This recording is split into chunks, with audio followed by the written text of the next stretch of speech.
ರಾಧಾ ಕಲ್ಯಾಣ ಅಧ್ಯಾಯ 4. ಕೃಷ್ಣನ ಬದುಕಿನಲ್ಲಿ ಎಲ್ಲವೂ ಹೊಂದಿಕೊಂಡಂತೆ ನಡಿಬೇಕಾಗಿತ್ತು. ಅವನು ಒಂದು ನೋಟಕ್ಕೆ ಇಡೀ ಆಫೀಸಂತೂ ನಡುಗೋಗ್ತಾ ಇತ್ತು. ಆದರೆ ಈ ರಾಧಿಕಾ ಇದ್ದಾಳಲ್ಲ, ಅವಳು ಮಾತ್ರ ಅವನ ನಿಯಮಗಳಿಗೆ ಸವಾಲು ಹಾಕಿದಂತಹ ಹೆಣ್ಮಗಳಾಗಿದ್ಲು. 10 ವರ್ಷಗಳ ಕಾಲ ಕಲ್ಲು ಹೃದಯ ಮಾಡಿಕೊಂಡಿದ್ದಂತಹ ಅವನ ಹೃದಯದಲ್ಲಿ ಅವಳ ಸಣ್ಣ ಪುಟ್ಟ ತುಂಟಾಟಗಳು, ಮಾತುಗಳು ಏನೋ ಒಂದು ರೀತಿಯ ಅಲೆಯನ್ನು ಎಬ್ಬಿಸ್ತಾ ಇದ್ವು. ಅವಳನ್ನು ಕೆಣಕಬೇಕು ಅನ್ನೋ ಆಟನೋ ಅಥವಾ ಅವಳ ಮುಗ್ಧ ಜಗಳನ ನೋಡುವ ಆಸೆನೋ ಗೊತ್ತಿಲ್ಲ.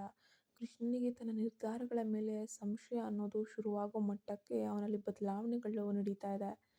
ನಾಳೆ 8 ಗಂಟೆಗೆ ಬರಲಿ, ಅವಳ ಅಹಂಕಾರಕ್ಕೆ ಒಂದು ಪಾಠ ಕಲಿಸ್ತಾ ಇದ್ರೆ ನಾನು ಕೃಷ್ಣನೇ ಅಲ್ಲ ಅಂತ ಅವನು ಅಂದ್ಕೊಂಡ್ಬಿಟ್ಟಿದ್ದ. ಆದರೆ ವಿಧಿಯ ಆಟವೇ ಬೇರೆ ಇತ್ತು. ಕೃಷ್ಣ ಹಾಕಿದಂತಹ ಪ್ಲ್ಯಾನು ಅವನಿಗೆ ತಿರುಗುಬಾಣವಾಗುವ ಮುನ್ಸೂಚನೆ ಅನ್ನೋದು ಸಿಗ್ತಾ ಇತ್ತು. ಇದು ಇಂದಿನ ಭಾಗ. ಈಗ ನೋಡೋಣ ಮುಂದುವರೆದ ಭಾಗ. ನೀವಿನ್ನೂ ನಮ್ಮ ಚಾನಲ್ಗೆ ಸಬ್ಸ್ಕ್ರೈಬ್ ಆಗಿಲ್ಲ ಅಂದರೆ ಈ ಕೂಡಲೇ ಸಬ್ಸ್ಕ್ರೈಬ್ ಆಗಿ. ಅಲ್ಲ, ಇವತ್ತು ಇವನು ಕಾಲೆಳೆಯೋ ನನ್ನ ಯೋಜನೆ ಸಂಪೂರ್ಣವಾಗಿ ಸಿದ್ಧವಾಗಿತ್ತು. ಆದರೂ ಕೊನೆ ಕ್ಷಣದಲ್ಲಿ ಯಾಕೆ ಬಿಟ್ಕೊಟ್ಬಿಟ್ನಲ್ಲ. ಆ ದೇವರಿಗೆ ಗೊತ್ತು ಅವನಿಗೆ ಯಾವ ರೀತಿ ಬುದ್ಧಿ ಬಂತೋ ಏನೋ. ನನ್ನ ಕೃಷ್ಣನೇ ಕಾಪಾಡಿರಬೇಕು ಅಂತ ಇನ್ಯಾವ ದೇವರು, ನನ್ನ ಮುದ್ದು ಕೃಷ್ಣನೇ. ಅಬ್ಬಾ ಸುಂದರ ಆಗನಷ್ಟೇ ಅಲ್ಲ, ಎಂಥ ಕೇಳಿ ಕೂಡ ತನಗೆ ಕಾಯುವುದು ಇಷ್ಟವಿಲ್ಲವಂತೆ. ನಾಳೆ ಹೇಗಾದರೂ ಮಾಡಿ ಸಮಯಕ್ಕೆ ಸರಿಯಾಗಿ ಬಂದುಬಿಡ್ಬೇಕಂತೆ. ಪಾಪ ಇರಲಿ. ಆದರೆ ನಮ್ಮ ರಾಧಿಕಾಗೆ ತಿಳಿದಿಲ್ಲ, ಅವಳು ಏನೇ ಮಾಡಿದರೂ ಕೂಡ ಲೇಟ್ ಆಗೋದು ಅವಳಿಗೆ ಫಿಕ್ಸ್ ಅಂತ. ಹಾಗೋ ಹೀಗೋ ತುಂಬ ಕಷ್ಟಪಟ್ಟು ಎಂದಿನಂತೆ ಪಟಾಪಟ್ ಅಂತ ಬೇಗ ಎದ್ದು ತಿಂಡಿ ಕೂಡ ತಿನ್ನದೆ ಸರಿಯಾಗಿ 8 ಗಂಟೆ 5 ನಿಮಿಷಕ್ಕೆ ಕೃಷ್ಣ ನಿಲಯದ ಮುಂದೆ ಬಂದು ನಿಂತೇ ಬಿಟ್ಲು. ಇನ್ನು ನೋಡಿದ್ರೆ ಕೃಷ್ಣನೇ ಬಂದಿರಲಿಲ್ಲ. ಹುಡುಗಿ ಫುಲ್ ಖುಷು. ಸದ್ಯ ಕೇಳಿ ಇನ್ನೂ ಬಂದಿಲ್ಲ, ನಾನೇ ಮೊದಲು ಬಂದೆ, ಬರಲಿ ಸರಿಯಾಗಿ ಕೌಂಟರ್ ಕೊಡ್ತೀನಿ ಅಂತ ಅಂದ್ಕೊಂಡು ಕೃಷ್ಣನಿಗಾಗಿ ಕಾದ್ಲು. 10 ನಿಮಿಷ ಕಳೆದ್ರೂ ನೋಡಿದ್ರೆ ಆ ಮನುಷ್ಯ ಪತ್ತೆನೇ ಇಲ್ಲ. ಏನು ಮಾಡೋದು? ಇವಳಿಗೂ ಕೂಡ ಕೋಪ ಬಂತು. ಯಾಕೋ ಏನೋ ಸಂಶಯ ಶುರುವಾಯಿತು. ಮಿಸ್ಟರ್ ಪರ್ಫೆಕ್ಟು ಇಷ್ಟು ತಡವಾಗಿ ಬರೋಕ್ಕೆ ಸಾಧ್ಯನೇ ಇಲ್ವಲ್ಲ. ನೋಡಿಬಿಡೋಣ, ಯಾವುದಕ್ಕೂ ಫೋನ್ ಮಾಡಿ ನೋಡಿಬಿಡೋಣ ಅಂತ ಹೇಳಿ ಕುಮಾರ್ಗೆ ಕಾಲ್ ಕೂಡ ಮಾಡ್ತಾಳೆ. ಕುಮಾರ್ ನೋಡಿದರೆ ಕೃಷ್ಣನ ಜೊತೆ ಕಾರ್ನಲ್ಲೇ ಇದ್ದ. ಕ್ರಿಶ್ ಸರ್, ರಾಧಿಕಾ ಫೋನ್ ಮಾಡ್ತಿದ್ದಾರೆ ಎಂದಾಗ ಕೃಷ್ಣ ಸ್ಪೀಕರ್ ಆನ್ ಮಾಡೋಕ್ಕೂ ಕೂಡ ಹೇಳಿರ್ತಾನೆ. ಫೋನ್ ಮಾಡಿದ ತಕ್ಷಣ ಪಟ್ ಪಟಾಕಿ ನಮ್ಮ ರಾಧಿಕಾ, ಮಿಸ್ಟರ್ ಕುಮಾರ್, ನಿಮ್ಮ ಬಾಸು 15 ನಿಮಿಷ ಲೇಟು ಅಂದ್ಲು ರಾಧಿಕಾ. ಮೇಡಮ್, ನಾವಲ್ಲ, ನೀವೇ ಒಂದು 5 ನಿಮಿಷ ಲೇಟು. ನಾವು ಆಗಲೇ ಬಂದು ಕಾದು ಈಗ ಆಫೀಸಿಗೆ ಹೋಗ್ತಾ ಇದ್ದೇವೆ ಎಂದ ಕುಮಾರ. ಅಲ್ಲಿ ಇನ್ನೂ 5 ನಿಮಿಷದಲ್ಲಿ ಪ್ರಪಂಚವೇ ಮುಳುಗಿ ಹೋಗ್ತಿತ್ತಾ? ನಿಮ್ಮ ಮಿಸ್ಟರ್ ಪರ್ಫೆಕ್ಟ್ಗೆ ಒಳ್ಳೆ ಕಥೆಯಾಯಿತು ಎಂದು ಇನ್ನೇನೋ ಹೇಳಲು ಹೋಗ್ತಿದ್ದವಳು ಅಷ್ಟರಲ್ಲಿ ಕುಮಾರ್, ಇರಿ ರಾಧಿಕಾ, ನಿಮ್ಮ ಕಾಲು ಸ್ಪೀಕರ್ನಲ್ಲೇ ಇದೆ ಎಂದ ತಕ್ಷಣ ರಾಧಿಕಾಳಿಗೆ ಒಂದು ಕ್ಷಣ ಎದೆ ಜರಕ್ ಅಂದಾಯಿತು. ಏನು ಮಾಡೋದು? ಆತ ಕೇಳುವ ಪ್ರಶ್ನೆಗಳಿಗೆ ಹೇಗೆ ಉತ್ತರಿಸೋದು ಅನ್ನೋದೇ ತಡಬಡ ಆಗೋಯ್ತು. ಕ್ಷಣದಲ್ಲೇ ಸಾವರಿಸ್ಕೊಂಡ್ಬಿಟ್ಟು, ಸ್ಪೀಕರಲ್ಲ, ಲೌಡ್ ಸ್ಪೀಕರ್ನಲ್ಲೇ ಹಾಕಿ. ನನಗೇನು ಭಯನಾ? ನಿಮ್ಮ ಬಾಸ್ ನಿಮಗೆ ಬಾಸ್ ಇರ್ಬೋದು, ನನಗಲ್ಲ. ನನ್ನ ಕೆಲಸನೇ ನನಗೆ ಬಾಸು ಎಂದು ಡೈಲಾಗ್ ಹೊಡೆದ್ಲು. ಮಿಸ್ ರಾಧಿಕಾ, ನಿಮ್ಮ ಮಾತನ್ನು ಸಾಕು ಮಾಡಿ. ಈಗ ನಿಮ್ಮ ಮಾತು ಮುಗಿದಿದ್ರೆ ವಿಷಯಕ್ಕೆ ಬರ್ತೀರಾ ಎಂದು ಕೃಷ್ಣ ಗಂಭೀರವಾಗಿ. ಸರ್, ಅದು ನಿಮ್ಮ ಜೊತೆ ಚರ್ಚಿಸಿ ಫೈನಲ್ ಆಗಿ ಔಟ್ಪುಟ್ ರೆಡಿ ಮಾಡಿಬಿಟ್ಟಿದ್ದೀನಿ. ಅಂದರೆ ನವೀಕರಣ ಕೆಲಸ ಶುರು ಮಾಡಬಹುದು ಎಂದು ಒಂದೇ ಉಸಿರಿಗೆ ಹೇಳಿ ಪಟ್ ಅಂತ ಮುಗಿಸ್ಬಿಟ್ಲು. ಸರಿ, ಈಗ ಒಂದು 8:15ಗೆ ನಾನು ಆಫೀಸಿಗೆ ಬಂದುಬಿಡಿ, ಭೇಟಿಯಾಗಿ. ಇನ್ನೊಂದು ಸರಿ ನೆನಪು ಮಾಡ್ತಿದ್ದೀನಿ, ಡೋಂಟ್ ಬಿ ಲೇಟ್. 1 ಸೆಕೆಂಡ್ ಹೆಚ್ಚು ಕಮ್ಮಿ ಆದರೂ ನನಗೆ ಸಹಿಸಲ್ಲ ಎಂದು ಕೃಷ್ಣ ಫೋನನ್ನು ಟಕ್ ಅಂತ ಕಟ್ ಮಾಡಿದ. ಸರ್, ಏನು ಹೇಳ್ತಿದ್ದೀರಾ? ಪಾಪ ಹುಡುಗಿನೂ ಒಂದು 15 ನಿಮಿಷದಲ್ಲಿ ಹೇಗಾದರೂ ಬರೋಕ್ಕೆ ಸಾಧ್ಯ ಎಂದ ಕುಮಾರ್. ಹೌದಲ್ಲ, ಸರಿ, ನೀವು ಹಿಡಿದು ಹೋಗಿ ಅವಳನ್ನು ಆರಾಮವಾಗಿ ಕರೆದುಕೊಂಡು ಬನ್ನಿ ಎಂದಾಗ ಕುಮಾರ್ ಕೂಡ ಏನು ಹೇಳೋಕ್ಕಾಗದೆ ತೆಪ್ಪಗೆ ಸುಮ್ಮನಾಗ್ಬಿಟ್ಟ.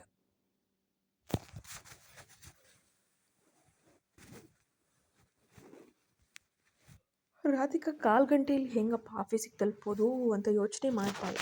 ತಕ್ಷಣ ನವೀನ್ ನೆನಪಾದ. ಅವನು ಇದೇ ಏರಿಯಾದವನಲ್ವೇ ಎಂದು ಕಾಲ್ ಮಾಡಿ ಹೇಳಿರಬಹುದು. ಹೇಳಿದ್ಲು. 5 ನಿಮಿಷದಲ್ಲಿ ನವೀನ್ ಕೂಡ ಬಂದ್ಬಿಟ್ಟ. ನವೀನ್, ಇನ್ನು 10 ನಿಮಿಷದಲ್ಲಿ ನಾನು ಕೃಷ್ಣ ಸರ್ ಆಫೀಸ್‌ನ ತಲುಪಿಡ್ಬೇಕು. ಸಾಧ್ಯನಾ ಅಂದ್ಲು. ಹೋಗ್ಬೋದು, ಅದಕ್ಯಾಕೆ ಅಷ್ಟೊಂದು ಅರ್ಜೆಂಟು ಎಂದ ನವೀನ್. ಅಯ್ಯೋ ಮಾರಾಯ, ಆಮೇಲೆ ಹೇಳ್ತೀನೋ, ಮೊದಲು ನಡಿ ಎಂದು ಅವನ ಬೈಕನ್ನು ಕೂಡ ಏರಿದ್ಲು. ಈ ಕಡೆ ನವೀನ್ಗೆ ಅಚ್ಚರಿಯೋ ಅಚ್ಚರಿ. ಎಷ್ಟೇ ಬಾರಿ ಡ್ರಾಪ್ ಮಾಡ್ತೀನಿ ಅಂದರೂ ಕೂಡ ಆಕೆ ಬರ್ತಾ ಇರಲಿಲ್ಲ, ಇಷ್ಟಪಡ್ತಾ ಇರಲಿಲ್ಲ. ಬಸ್ಸಲ್ಲೇ ತಿರುಗಾಡುವಂತಹ ವ್ಯಕ್ತಿತ್ವ ಅವಳದು. ಈಗ ತಾನೇ ಕರೆದಿದ್ದಾಳೆ ಅಂದ್ಕೊಂಡು, ಅದೇನು ಹೌದು, ಡ್ರಾಪ್ ತಗೊಳ್ಳೋಕೆ ನಾನೇ ನೆನಪಾದೆ ಅಂತ ಅಂದ. ಕಾರ್ಯವಾಸಿ ಕತ್ತೆ ಕಾಲಿಡಿ ಅಂತಾರಲ್ಲ ಹಾಗೆ, ನೀನ್ ನೆನಪಾದೆ ಎಂದವಳು ಮೆಲ್ಲಗೆ ಉಣುಗಿದ್ಲು. ಹೇ, ಏನಾದರೂ ಅಂದ್ರ ರಾಧಿಕಾ ಎಂದು ಅವನು ಕೇಳಿದ್ದ. ಸುಮ್ಮನೆ ಮುಂದೆ ನೋಡ್ಕೊಂಡು ಗಾಡಿ ಓಡ್ಸಂದೆ ಅಷ್ಟೇ ಅಂದ್ಲು. ಪಾಪ, ಮೊದಲೇ ಹುಡುಗ ಬಹಳ ಸೈಲೆಂಟು. ಹಾಗೆ ನಮ್ಮ ರಾಧಿಕಾಗೂ ಸ್ವಲ್ಪ ಫಿದಾ ಆಗಿದ್ದ. ಹೇಗೋ ಸರಿಯಾದ ಸಮಯಕ್ಕೆ ಕೃಷ್ಣನ ಆಫೀಸ್ ಮುಂದೆ ಬಂದಾಗ ಅವಳಿಗೆ ಒಂದು ಕ್ಷಣ ನಿರಾಳವಾಗಿತ್ತು. ಈ ಕೆಲಸವನ್ನೇ ಮುಗಿಸಿದಷ್ಟು ಖುಷಿ ಆಗೋಯ್ತು. ನವೀನ್ಗೆ ಒಂದು ಥ್ಯಾಂಕ್ಸ್ ಕೂಡ ಹೇಳಿದೆ ಅವಳು ಅಲ್ಲಿಂದ ಪಟಾಪಟ್ ಅಂತ ಓಡೇ ಹೋದ್ಲು. ಆಫೀಸ್ ಕೂಡ ರೆಸ್ಟೋರೆಂಟ್ನಂತೆ ಕಂಗೊಳಿಸ್ತಾ ಇತ್ತು. ಎಲ್ಲೆಲ್ಲೂ ಆಧುನಿಕ ಒಳಾಂಗಣ ವಿನ್ಯಾಸದ ಸೊಬಗು ಕಂಡು ಅವಳು ಒಂದು ಕ್ಷಣ ಬೆರಗಾಗೋದ್ಲು. ಪರವಾಗಿಲ್ಲ, ಕೆಡಿ ಆಫೀಸ್ ಕೂಡ ಅವನಂತೆಯೇ ಕ್ಲಾಸಿಯಾಗಿ, ಮುದ್ದಾಗಿ, ಕ್ಯೂಟಾಗೇ ಇದೆ ಅಂದ್ಕೊಂಡ್ಳು. ರಿಸೆಪ್ಷನ್ ಬಳಿ ಬಂದ ಕೃಷ್ಣ ಸರ್ ಅವರನ್ನ ಭೇಟಿಯಾಗಬೇಕು ಅಂತ ಅಂದ್ಲು. ಯಾ ಮೀನ್ ಕ್ರಿಶ್ ಸರ್ ಎಂದು ಆಕೆ ಫೋನ್ ಮಾಡಿ ವಿಚಾರಿಸಿ, ಮ್ಯಾಮ್, ಸ್ವಲ್ಪ ಹೊತ್ತು ನೀವು ಕಾಯಬೇಕಾಗುತ್ತೆ, ಅವರೇ ಕರೀತಾರೆ ಅಂತ ತನ್ನ ಕೆಲಸದಲ್ಲಿ ನಿರತಳಾದ್ಲು. ಅಲ್ಲಿ ಈ ಸೋಫಾದ ಮೇಲೆ ಕುಳಿತು ಕಾಯ್ತಾ ಇದ್ಲು. ಅರ್ಧ ಗಂಟೆಯಾದರೂ ನೋಡಿದ್ರೆ ಕರೆನೂ ಬರಲಿಲ್ಲ, ಮೆಸೇಜೂ ಇಲ್ಲ. ಮ್ಯಾಮ್, ಎಕ್ಸ್ಕ್ಯೂಸ್ ಮಿ ಪ್ಲೀಸ್, ಇನ್ನೊಂದು ಬಾರಿ ನೆನಪಿಸ್ತೀರಾ? ನನ್ನನ್ನು ಈ ಸಮಯಕ್ಕೆ ಅವರು ಬರೋಕ್ಕೆ ಹೇಳಿದರು, ಒಂದು ಸೆಕೆಂಡು ಲೇಟ್ ಆಗಬಾರ್ದು ಅಂತ ಹೇಳಿದರು, ತುಂಬ ಇಂಪಾರ್ಟೆಂಟು ಎಂದು ರಿಸೆಪ್ಷನ್ನಲ್ಲಿದ್ದಂತಹ ಹುಡುಗಿಯನ್ನು ಮತ್ತೊಮ್ಮೆ ಕೇಳ್ಕೊಂಡ್ಳು. ಸಾರಿ ಮ್ಯಾಮ್, ಅನಾವಶ್ಯಕವಾಗಿ ನಾವೇನಾದರೂ ಪದೇ ಪದೇ ಕಾಲ್ ಮಾಡಿ ಡಿಸ್ಟರ್ಬ್ ಮಾಡಿದರೆ ನಮಗೆ ತೊಂದರೆ ಆಗುತ್ತೆ. ಸರ್ ತುಂಬ ಕೋಪ ಮಾಡ್ಕೊಳ್ತಾರೆ, ನೀವು ವೇಟ್ ಮಾಡಿ ಅಂದ್ಲು ಆಕೆ. ಸರಿಯಾಗಿದೆ ನೋಡು, ತಾನು ಮಾತ್ರ 5 ನಿಮಿಷ ಕಾಯೋಕ್ಕೆ ಸಿದ್ಧ ಇಲ್ಲ, ಆದರೆ ನಮ್ಮನ್ನು ಮಾತ್ರ ಅರ್ಧ ಗಂಟೆ 1 ಗಂಟೆಯಿಂದ ಕಾಯಿಸ್ತಾ ಇದ್ದಾನೆ ಎಂದು ಮನದಲ್ಲೇ ಶಾಪ ಹಾಕ್ಕೊಂಡ್ಳು. ಇನ್ನು ಅರ್ಧ ಗಂಟೆ ಕಳೆದರೂ ಕೂಡ ಕರೆ ಅನ್ನೋದು ಬರಲೇ ಇಲ್ಲ. ಹೊಟ್ಟೆ ಹಸಿವಾಗ್ತಿದ್ರಿಂದ ಅವಳ ತಾಳ್ಮೆ ಕೂಡ ಅತಿಯಾಗಿ ಮೀರತೊಡಗಿತ್ತು.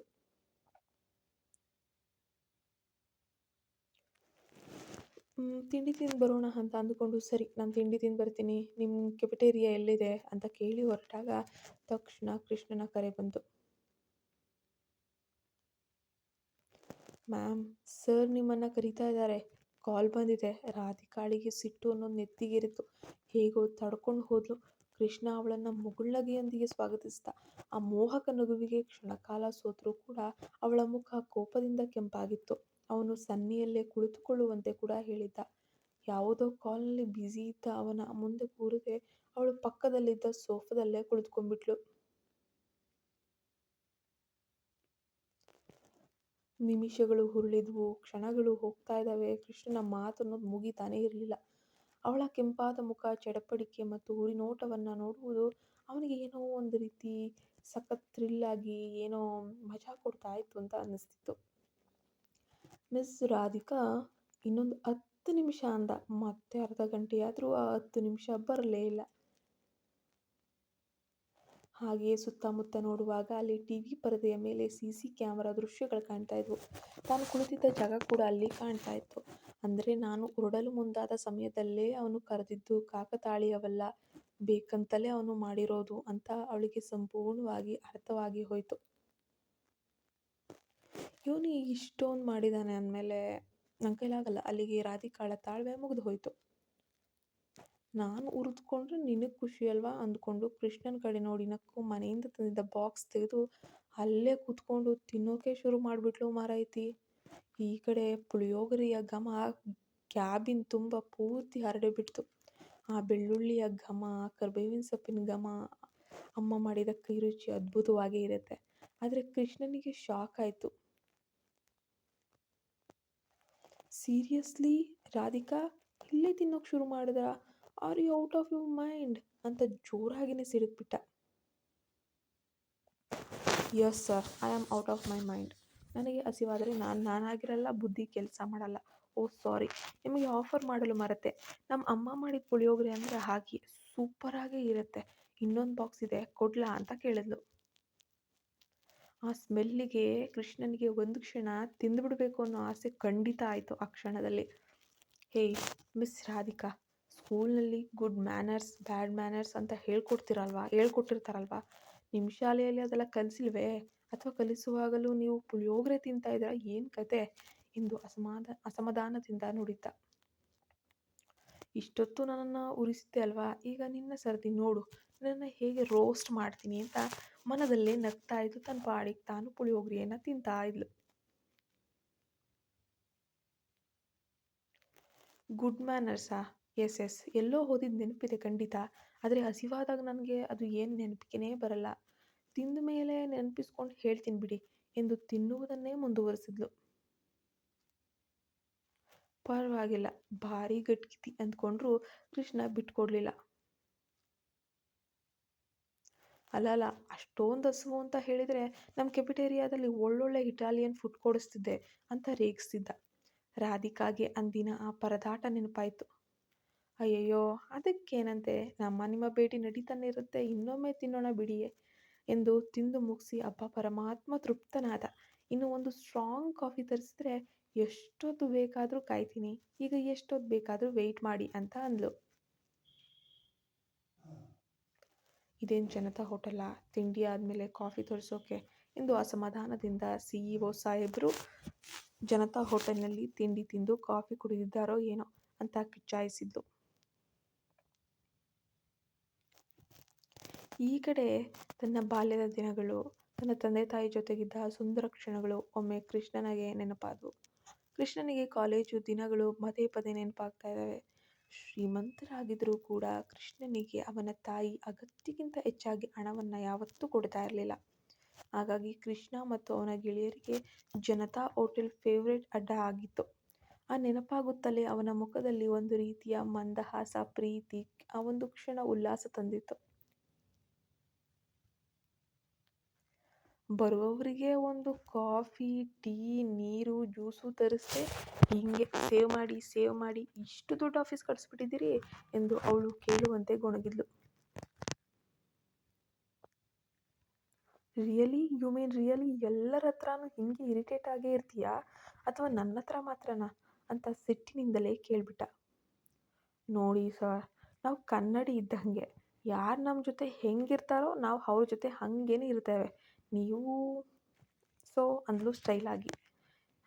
ಇದಕ್ಕೇನು ಕಮ್ಮಿ ಇಲ್ಲ, ಮೊದಲು ನಿಮ್ಮ ಕೆಲಸ ನೋಡಿ ಹೋಗಿ, ನಿಮ್ಮ ಜೊತೆ ವ್ಯರ್ಥ ಕೆಲಸ ಮಾಡಿಕೊಂಡು ನನ್ನ ಬಳಿ ಸಮಯನೇ ಇಲ್ಲ ಅಂತ ಸಿಡುಕುತ್ತಾ. ರಿಯಲಿ, ಯು ಮೀನ್ ರಿಯಲಿ 5 ನಿಮಿಷ ತಡವಾಗಿದ್ದಕ್ಕೆ ಇಷ್ಟೊಂದು ಕಾಯಿಸಿ ಸಮಯವನ್ನು ವ್ಯರ್ಥ ಮಾಡ್ತಾ ಇರೋದು ನೀವು. ಹೀಗಾದರೆ ನಿಮ್ಮ ಪ್ರಾಜೆಕ್ಟು 3 ತಿಂಗಳಲ್ಲ 6 ತಿಂಗಳಾದರೂ ಮುಗಿಯಲ್ಲ ನೋಡಿ ಅಂತ ಅವಳು ವಾರ್ನಿಂಗ್ ಮಾಡಿದ್ಲು, ಸಿಡುಕಿದ್ಲು.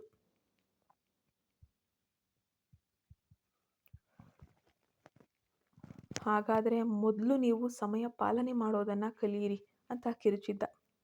ಸರಿ, ಹಾಗಾದರೆ ಮೊದಲು ನೀವು ಕಾಯಿಸುವುದನ್ನು ಕಲಿಯಿರಿ ಎಂದು ತಾನು ಕಮ್ಮಿ ಇಲ್ಲದಂತೆ ಉತ್ತರವನ್ನು ಕೊಟ್ಟಳು. ಈ ಕಡೆ ಆಕೆಯ ಪ್ರತಿಯೊಂದು ಉತ್ತರಕ್ಕೂ ಆತ ಸಿಡುಕಿ ಹೋಗ್ತಾ ಇದ್ದ. ಒಂದೊಂದು ಕ್ಷಣದಲ್ಲಿ ಅವನಿಗೂ ಕೂಡ ಅವಳ ಮಾತು ಮುದವನ್ನು ಕೊಡ್ತಾ ಇತ್ತು, ಖುಷಿಯನ್ನು ಕೊಡ್ತಾ ಇತ್ತು. ತಕ್ಷಣ ಹೌ ಡೇರ್ ಯು, ನಾನು ಮನಸ್ಸು ಮಾಡಿದರೆ ಈಗಲೇ ನಿನ್ನನ್ನು ಕೆಲಸದಿಂದ ತೆಗೆಸಿ ಹಾಕಬಲ್ಲೆ ಗೊತ್ತಾ ಎಂದು ಕೃಷ್ಣನ ಕೋಪ ಅನ್ನೋದು ಅತಿಯಾಗಿ ಮಿತಿ ಮೀರಿ ಹೋಗಿತ್ತು. ಆದರೆ ತೆಗ್ಸಲ್ಲ ಸರ್ ಅಂತಲೂ ನನಗೆ ಗೊತ್ತು, ಯಾಕಂದರೆ ಈ ಪ್ರಾಜೆಕ್ಟ್ ಒಪ್ಪಿದ್ದೇ ನನ್ನನ್ನು ಕಾಡಿಸೋಕೆ ಅಂತ ಸರ್. ಇಷ್ಟು ದಿನ ಅನುಮಾನ ಇತ್ತು, ಈಗ 100% ಖಾತ್ರಿ ಆಗೋಯ್ತು.